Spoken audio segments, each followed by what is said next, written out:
Distraction and entertainment, this time dressed up as a military parade. With no progress on ending Russia's war in Ukraine or Israel's assault on Gaza, Trump leans on his old standby: create a show when he fails bigly. Welcome to the No Spin Zone. Graphs Grievances starts right now.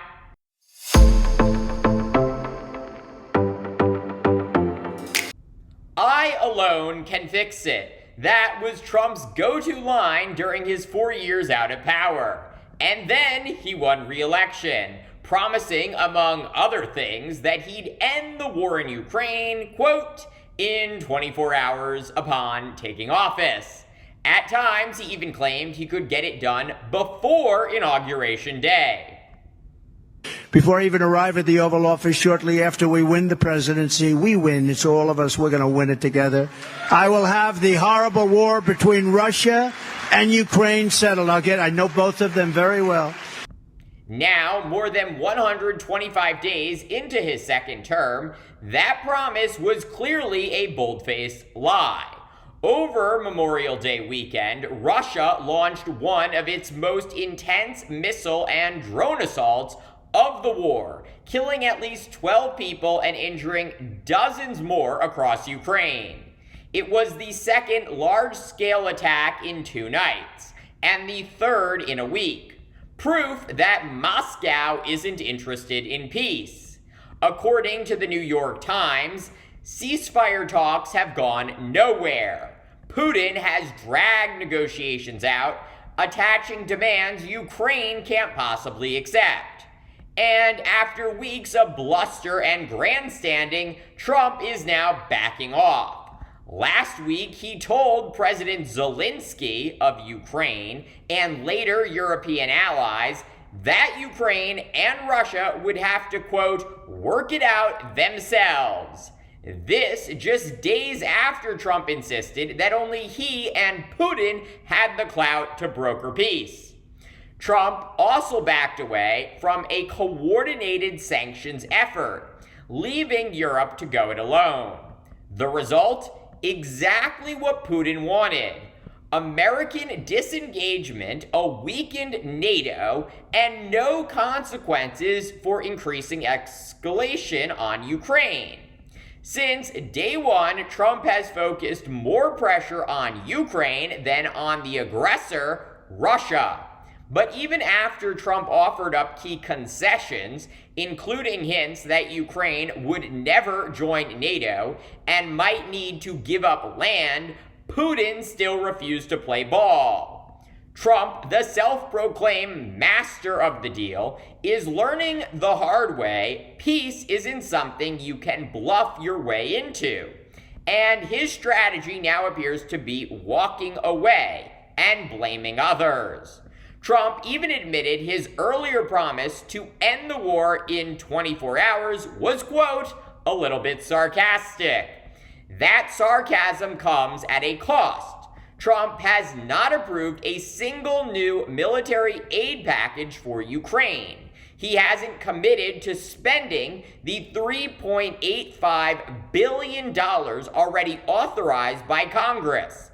Meanwhile, the last shipments from the Biden administration are nearly exhausted, and there's no sign of replenishment. Ukraine is running low on Patriot interceptors. Russia is ramping up attacks, and in the east, Russian forces continue to grind forward, setting the stage for more drawn-out, bloody battles like the ones that have reduced cities such as Mariupol and Bakhmut to rubble. But Trump's foreign policy failures don't end in Ukraine. As he now threatens to walk away from efforts to end that war, Trump's already abandoning his grandiose ambitions for the Middle East. Remember the promise?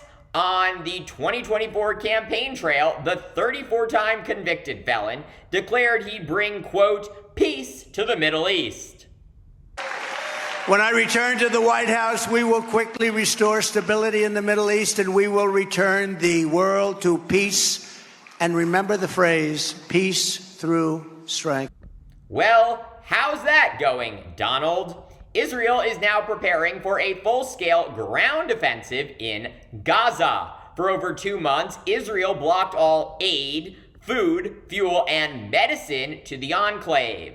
Only in the past week has some relief been allowed in, and even that remains bottlenecked and insufficient, according to humanitarian groups.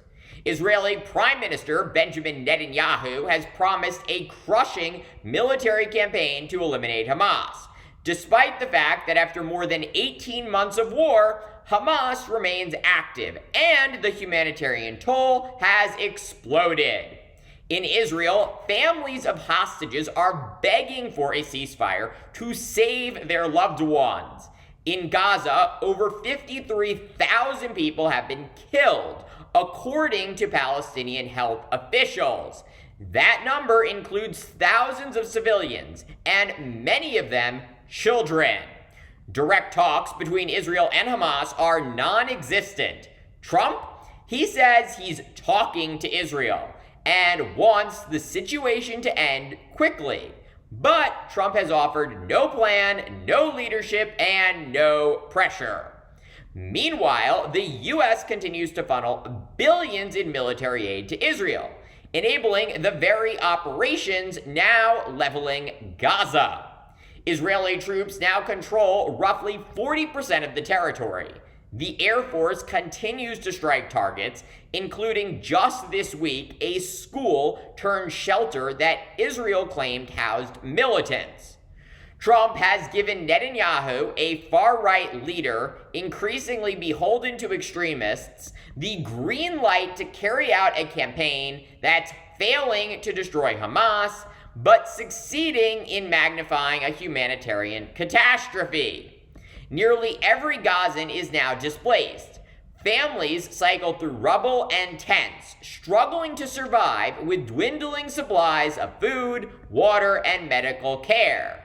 So, with total failure to deliver on his foreign policy promises in Ukraine and Gaza, Trump is doing what he does best, changing the subject. Instead of results, we're getting a parade.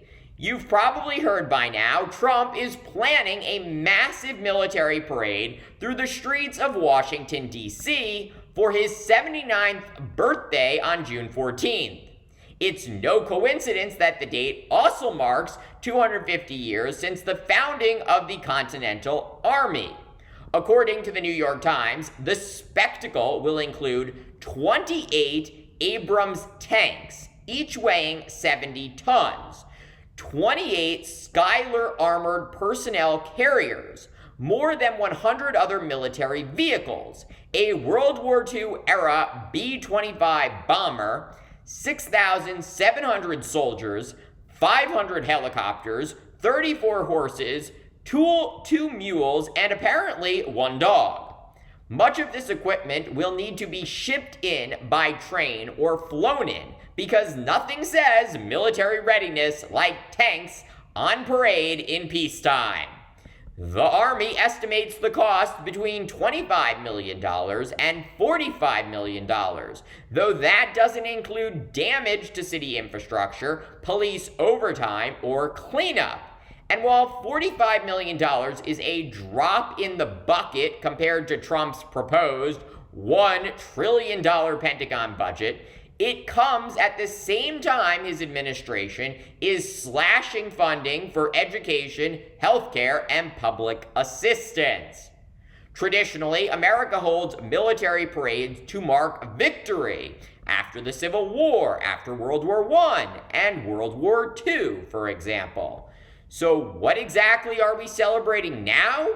Trump hasn't ended any wars. He hasn't brokered any peace. He's pulled back from Ukraine, enabled a humanitarian disaster in Gaza, and left America's allies more isolated than ever before.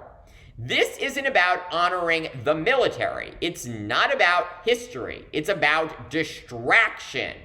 It's about trying to make Americans feel like we're winning, even when we are not. The parade won't change the facts. Trump's foreign policy has been a high-cost, low-results disaster, and no number of tanks or flyovers will cover that up. Thank you for watching Graf's Grievances. Let me know what you think. Please consider supporting my channel at the Venmo link below. Don't forget to like, subscribe, share, and join me tomorrow for more.